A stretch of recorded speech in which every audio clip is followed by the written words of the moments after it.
আসসালামু আলাইকুম। Real village cooking চ্যানেলে সবাইকে ওয়েলকাম জানাচ্ছি। আজকে একটা নতুন রেসিপি নিয়ে আপনাদের কাছে হাজির হলাম। দেখেই বুঝতে পারছেন আজকে আমি বেলের শরবত বানিয়ে দেখাবো। এই ইফতারে এইভাবে যদি বেলের শরবত বানিয়ে খান প্রাণ জুড়িয়ে যাবে, বা প্রচণ্ড গরমেতেও পেট পরিষ্কার রাখবে। তাহলে চলুন শুরু করা যাক। এখানে আমি একটা বেল নিয়ে নিয়েছি, পাকা বেল নিয়েছি। এই যে একটু বড় সাইজের বেল নিয়েছি, এটা এবার আমি ভেঙে নেব। বেলের যে একটা অসাধারণ ঘ্রাণ পুরো ঘর ছড়িয়ে গেছে। আর হয় যদি পাকা বেল, এই দেখুন খুবই সুস্বাদু হয় বেলের শরবত। আমি এর যে কাঁচটা রয়েছে আমি এটা চামচের সাহায্যে বার করে নেব ভেতরের অংশটা।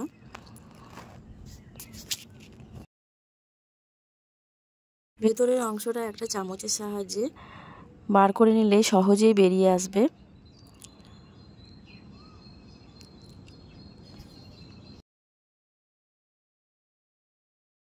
আপনারা অনেক রকমের শরবত খেয়েছেন, একবার এইভাবে বেলের শরবত বানিয়ে দেখবেন, প্রাণ ঠান্ডা করে দেবে।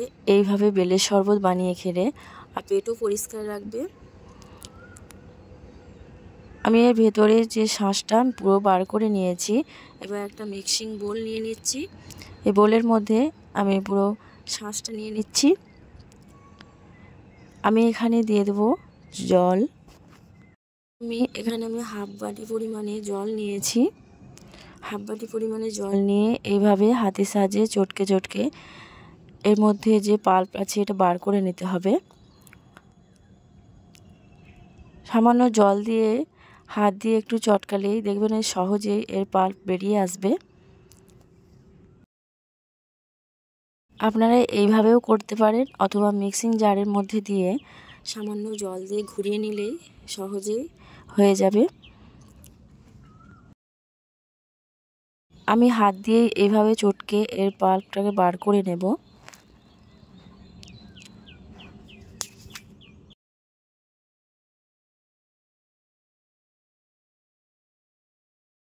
বেলের মধ্যে যে চোপা থাকে এগুলো সহজেই বেরিয়ে আসবে। এইভাবে যখন পুরো পাল্পটা বার করা হয়ে যাবে আমি একটা ছাঁকনি নিয়ে নেব। ছাঁকনির সাহায্যে আমি ছেঁকে নেব, এক্সট্রা যেগুলো থাকে সেগুলো সব আলাদা করে নেব। এই দেখুন এইরকম একটা ছাঁকনি নিয়েছি আর একটা অন্য পাত্র নিয়ে নিয়েছি। এর মধ্যে আমি দেব আর একটু হাত দিয়ে আমি একটু নাড়াচাড়া করে নেব, সহজেই বেরিয়ে চলে আসবে।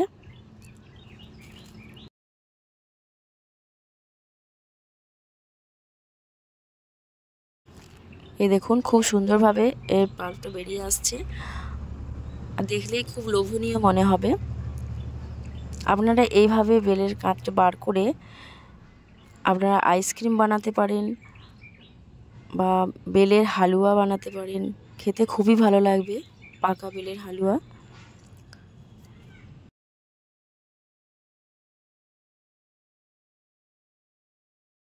বেলের পুরো পাল্পটা বার করে নিয়েছি। এবার এক্সট্রা অংশটা আমি এক সাইডে রেখে দেব।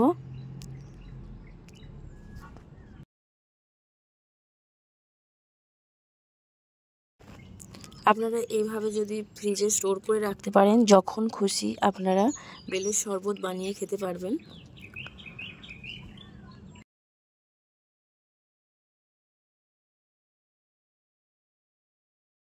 এই দেখুন পুরো পাল্পটা আমি বার করে নিয়েছি আর কতটা গাঢ় হয়েছে দেখুন।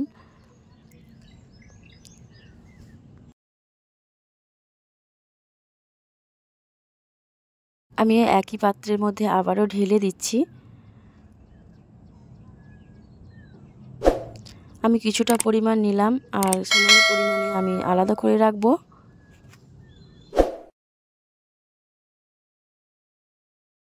এবার এর মধ্যে আমি কিছু মশলা অ্যাড করব। দিয়ে দিচ্ছি 2 টেবিল চামচ পরিমাণ চিনি। আপনারা যে যেমন পরিমাণে বানাবেন সেই অনুযায়ী মিষ্টি দেবেন আপনাদের পছন্দ অনুযায়ী। এইভাবে আমি কিছুক্ষণ নাড়াচাড়া করে চিনিটাকে গলিয়ে নেব। এবার দিয়ে দিচ্ছি বিট লবণ। বিট লবণ দিলে এর স্বাদটা ভালো আসে আর খেতেও সুস্বাদু হয়। ভালোভাবে মিশিয়ে নেব। এবার এখানে দিয়ে দিচ্ছি চাট মশলা। চাট মশলা দিলেও এর খেতে ভালো লাগে। চাট মশলা দিলে এবার ভালোভাবে আমি মিশিয়ে নিয়েছি। এবার দিয়ে দিচ্ছি আমি এখানে জল। আমি 1 গ্লাসের মতো জল দিয়েছি। 1 গ্লাস জল দিয়ে আমি ভালোভাবে মিশিয়ে নিচ্ছি। আপনারা এখানে যদি একটু গাঢ় করে খেতে পছন্দ করেন সেক্ষেত্রে একটু গাঢ় রাখবেন, অথবা পাতলা করে একটু খেতে চাইলে সেক্ষেত্রে পানির পরিমাণটা বাড়িয়ে দেবেন। এই দেখুন আমি এরকম ঠিক বানিয়েছি। এবার আমি দিয়ে দিচ্ছি আইস কিউব। আমি এখানে ঠান্ডা জল দিয়েছি, ফ্রিজে থাকা ঠান্ডা জল দিয়েছি। ঠান্ডা জল দিয়েই খেতে ভালো লাগে। প্রচণ্ড গরমে এইভাবে বেলের শরবত খেতে খুবই অসাধারণ লাগে, প্রাণ জুড়িয়ে যাবে এইভাবে আপনারা যদি বেলের শরবত বানিয়ে খান। আমি এখানে 1 টেবিল চামচের মতো লেবুর রস দিয়ে দিচ্ছি। এতে করে লেবুর রসের একটা আলাদা ঘ্রাণ আসবে, এটা খুবই ভালো লাগে। আমি এবারে 1 গ্লাসের মধ্যে সার্ভ করে নিচ্ছি। আমি এখানে একটা গ্লাস নিয়ে নিয়েছি, গ্লাসের মধ্যে আমি ঢেলে নিলাম।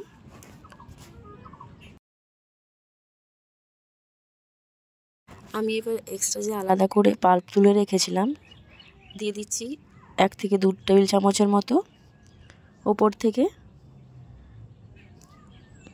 এতে করে আপনি যখন খাবেন আপনার মুখের মধ্যে যখন বেলের এই পাল্পটা লাগবে, খেতে খুবই ভালো লাগবে। ওপর থেকে কিছুটা আইস কিউব দিয়ে দিতে হবে। আর আমি এখানে ডেকোরেশনের জন্য পুদিনা পাতা দিয়ে দিচ্ছি। আপনারা এইভাবে সহজেই বাড়িতে বানিয়ে খেতে পারবেন। তাহলে আমার এই নতুন রেসিপি আপনাদের কেমন লাগলো অবশ্যই কমেন্টে জানাবেন। আর আপনারা যদি নতুন হয়ে থাকেন চ্যানেলটা লাইক দেবেন। খুবই সহজভাবে আপনাদের বেলের শরবত বানিয়ে দেখালাম।